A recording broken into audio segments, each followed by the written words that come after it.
So, magandang araw mga repa. Gagawa na naman tayo ng video. So, itong video na to is about to sa categories ng mga lalaki. So, nakuha ko lang to kay Alan Roger Curry sa mga talking points niya. Tsaka sa libro niya rin na Beta Male Revolution. Tsaka sa Mode 1. So, kinategorize niya yung lalaki sa apat. Pero kasi sa red pill kasi dalawa lang naman talaga yan. Pero may subdivision rin naman talaga. Pero yun nga, dalawa lang. Alpha Fox and Beta Box. Alpha needs, Beta needs. So, itong kay Aaron Roger Curry is apat. Yung alpha, dinivide niya sa dalawa. So, yung isa yan total alpha. Tapos, pangalawang alpha is yung alpha na may beta traits and tendencies. Yung sa beta naman, dinivide niya rin sa dalawa. Yung unang beta is beta male na may alpha traits and tendencies. Tapos yung pangalawang beta is yung total beta. So, i-explain natin kung ano-ano itong mga apat na categorization ng lalaki na kinakategorize ng babae. Babae nagkakategorize nito hindi naman tayo eh.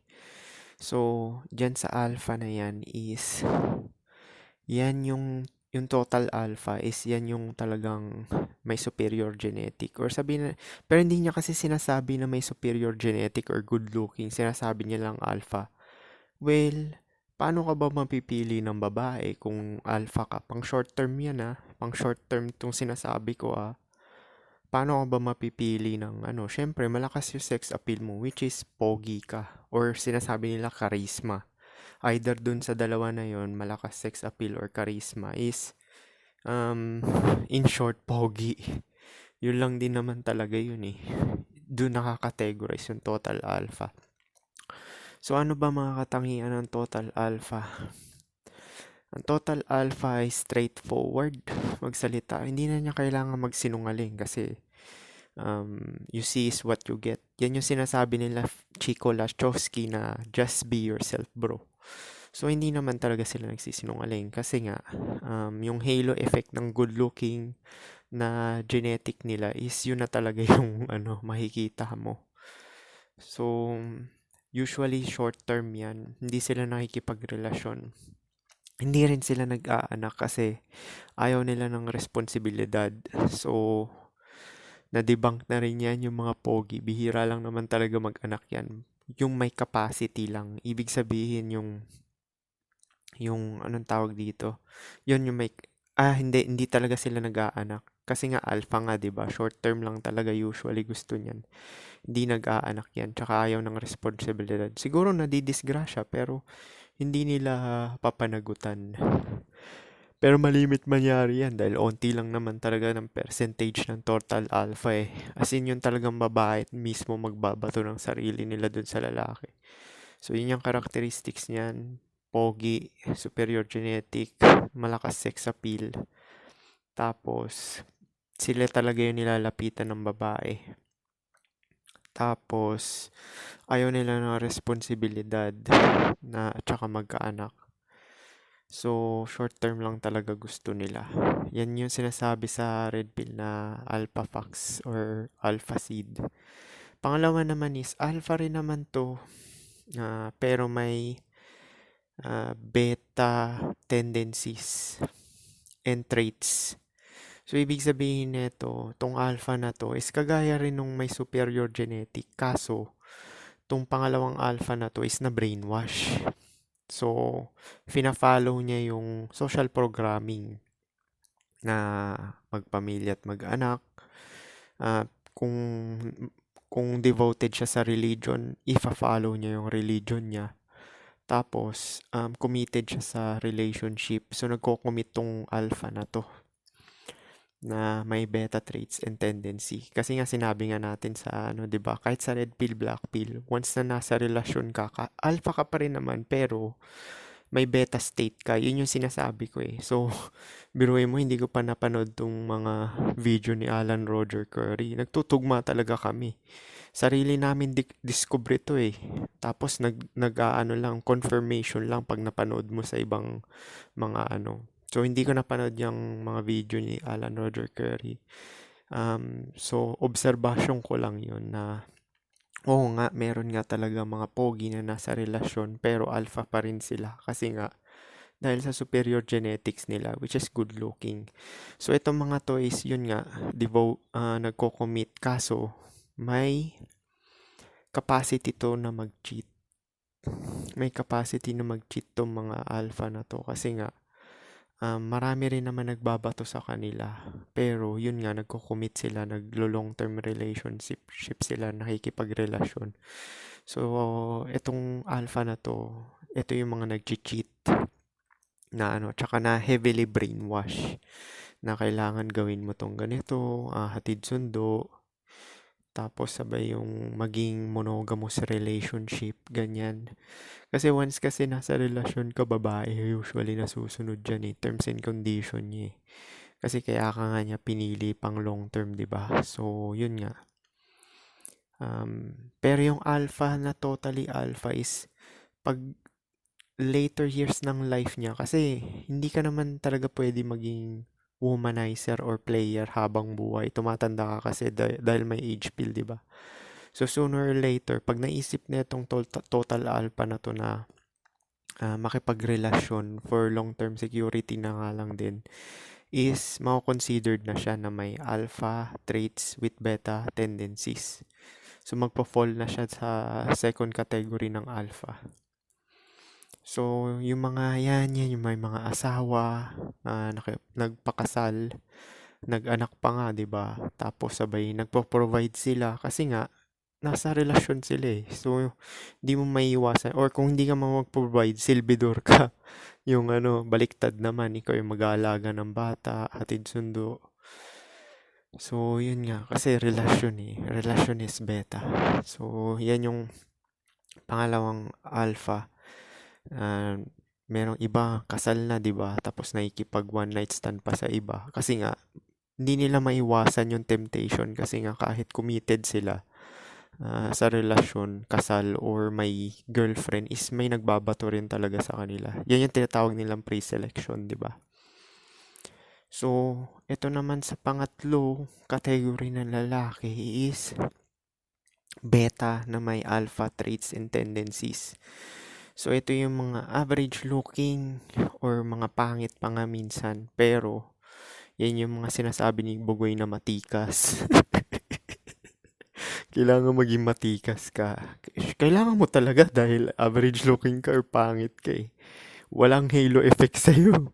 Kailangan mo talaga maging matikas. Tapos yung treatment sa'yo, transaction lang. So, itong beta male na to na may alpha traits and mindset or tendencies, yan yung may mga alpha mindset na sinasabi nila na wag mag-focus sa grind, wag mag-ano. Which is tama rin naman. Kaso, kailangan nilang gawin yon. Kailangan nilang mag-build ng another value aside from their looks. So, yan yung mga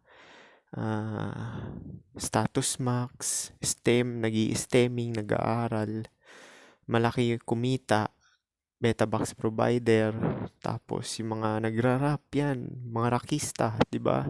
Hindi alpha yung mga yan. Yung ibang artista rin, hindi rin alpha yung mga yan. Mga mostly rin yan is beta rin talaga na may alpha traits and tendencies.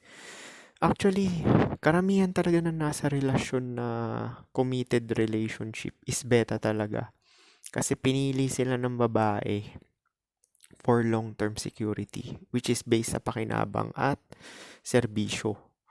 Kagaya nila Bugoy na Koykoy, syempre nasa relasyon sila eh. So, ibig sabihin, beta state sila. So, sila Frank. So, halos lahat ng mga Facebook influencer dyan, tsaka mga artista na nasa relasyon is beta yan, beta mostly.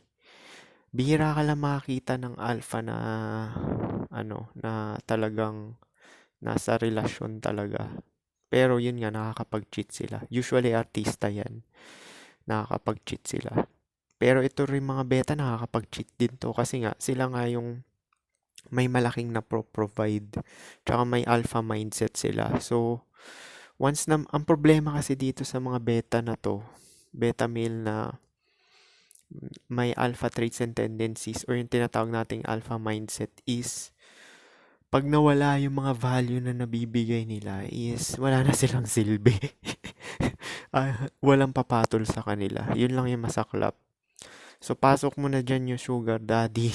Ayan yung mga beta male na may pakinabang. Pasok mo na dyan yung beta provider, yung may mga businessman, politiko, sila Chis Escudero, lahat ng politiko, pasok mo na yan sa beta yan, na may alpha traits and tendencies.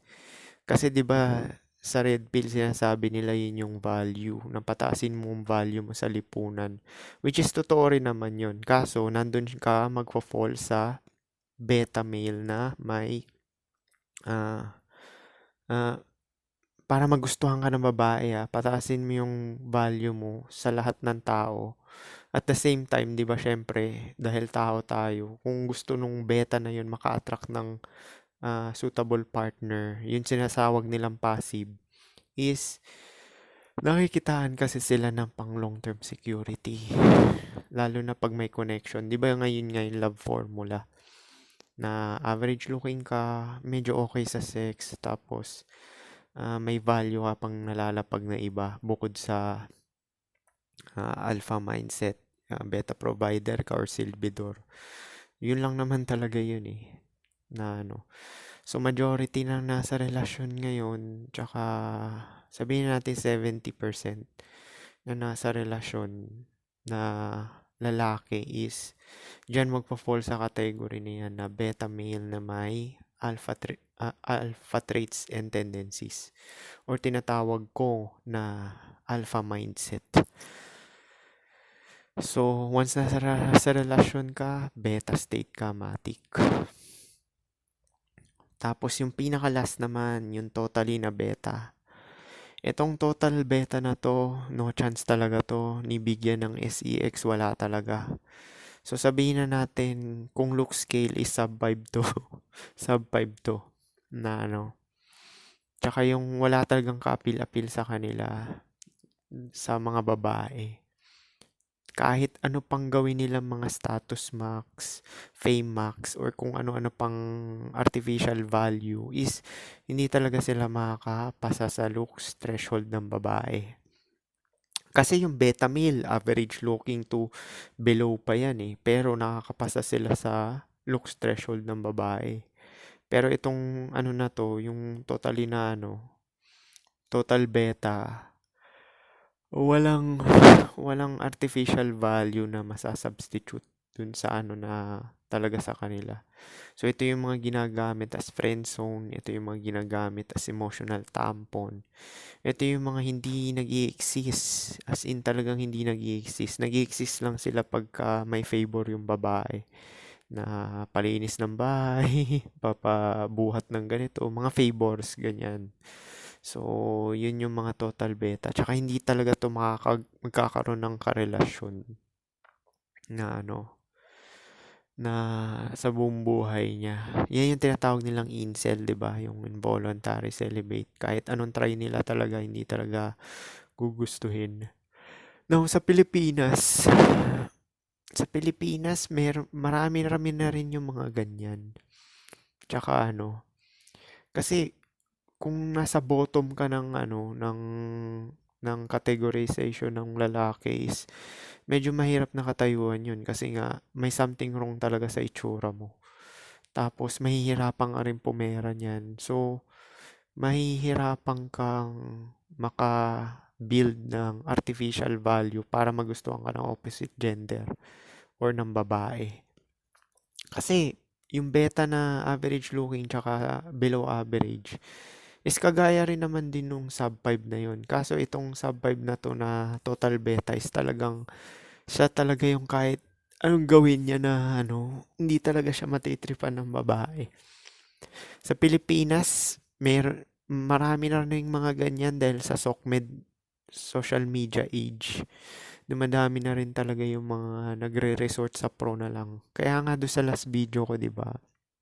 Sinabi ko mas realistic pa na mag-pro na lang kaysa naman sa um, ibigay mo yung non-sexual attention mo sa babae. So, non-sexual attention including yung time, anything na value na binibigay mo. Time, money, emotional tampon, pakikipag-usap, date-date, labas-labas, gala-gala. So, yan yung non-sexual.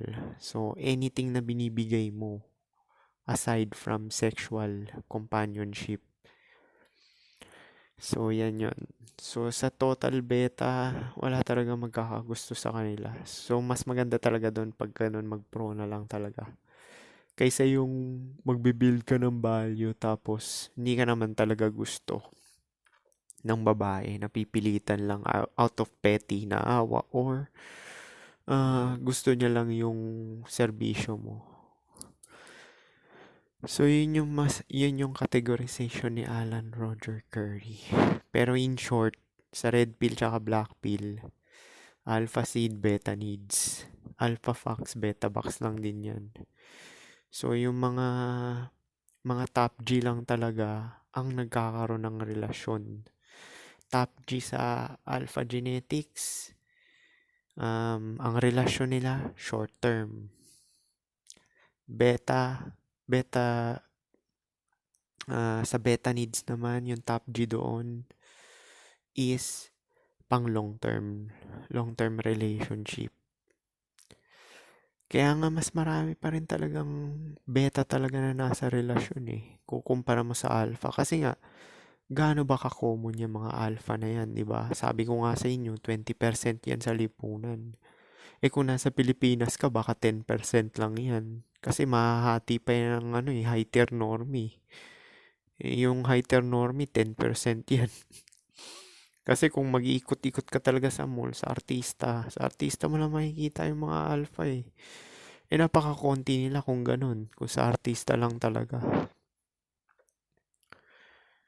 So, yan. Karamihan talaga na nasa relasyon is beta. Kaya nga, nasabi ko na sa inyo eh, onti yung rate ng alpha na nagre-reproduce ng ang usually nakaka-knock up dyan is beta provider din talaga na Kaya wag kayo masyado magpapaniwala sa mga nagkakalat na alpha seed. Alam mong ginagawa ng mga pogi, nanghihit lang na marami yan kasi short term.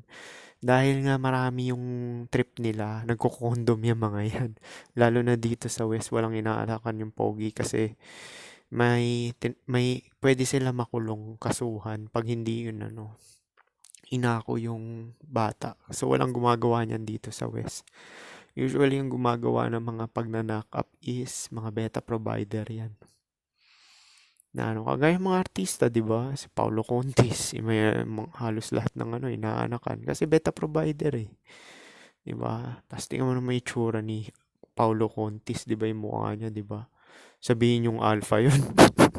Hindi, pre-selected siya sa beta side. Si Koy Koy, pre-selected sa beta side yun. Pero yung sasabihin mo, ibabato nila yung sarili nila dahil yung talaga natural attraction. Yung hindi mo kailangan maging matikas or kung mag-gym na ganyan or kung ano-ano pang cope is wala talaga magbabato sa kanila na Kaya nga sinabi ko sa inyo yung beta box may pre-selection din yan. Usually yan yung laging binabanggit ng mga red pillar na pataasin mo yung value mo. Kailangan pumera ka na marami na tapos may alpha mindset ka, don't give a fuck yung mga kung ano. Tama rin naman yun. Tama rin naman yung ganun na mindset. Pero, yun nga, magbabase pa rin yan sa looks. Kasi yung may superior looks is natural value. Eh kung average ka lang to below yung mo, artificial value yung gagawin mo para magustuhan ka pang long term, di ba? Yun lang naman yun eh. Kaya nga pinipili ng babae pang long term, mga beta talaga eh. Mga average looking to sub 5 pa nga eh. Kaya yun yung mga sinasabi nyo, pero hindi na ito dinidispute yung black pill kasi sa black pill treatment ay base sa looks. Dami pa rin talaga nagko-cope dito. Oo nga, nasa relasyon ka nga pang long term. Eh, 'di ba, halos lahat naman ng dream ng lalaki maka-hit and go eh. Hanggat na maaari nga ayaw ng responsibilidad eh. Gusto nila maging alpha sila lahat eh. Oh, eh sino ba makakagawa nun? Ha, huwag kayong delusional dito. Sino ba makakagawa nun? May pangit ba makakagawa nun na walang artificial value? Wala. Wala akong nakitang one night stand na pangit. Promise. Pag one night stand yan, short term, hindi. Kailangan mo maging pogi talaga. Hindi pwede. Hindi pwedeng pangit ka tas one night stand. Makakagawa lang yan yung may superior genetic. So, paano? Yung beta box? Oh, may pre-selection din yan. Yan yung pinapakalat ng red pill, di ba? Na high value men. High value men. Eh, dito sa black pill, hindi eh. Ang high value men, natural eh. Genetic yan. Superior genetic. Yan yung talagang kahit na bum ka, lalapitan ka talaga ng ano. Sabihin, alam mo paano ko nalaman yan? Siyempre ako, na-experience ko yan, ihaka pa nga ako eh. Hindi ko naman sinasabi na superior na alpha talaga ako, pero sabihin na natin na may upper hand lang talaga ako sa look. Kasi nilalapitan talaga ako eh. Nakaka-receive ako ng mga ganyan praises, yung una talagang makikipag-usap. Kahit lalaki, una talagang ako kakausapin. Hindi yung ako yung magre-reach out. Minsan nga nakakasawa na eh. Na ano, laging kinukuha attention mo eh. So, paano? Yun lang. Yan yung mga categorization ng mga lalaki. In short, alpha seed, beta needs, alpha fox, beta box. Alpha seed, short term, beta, long term. Peace.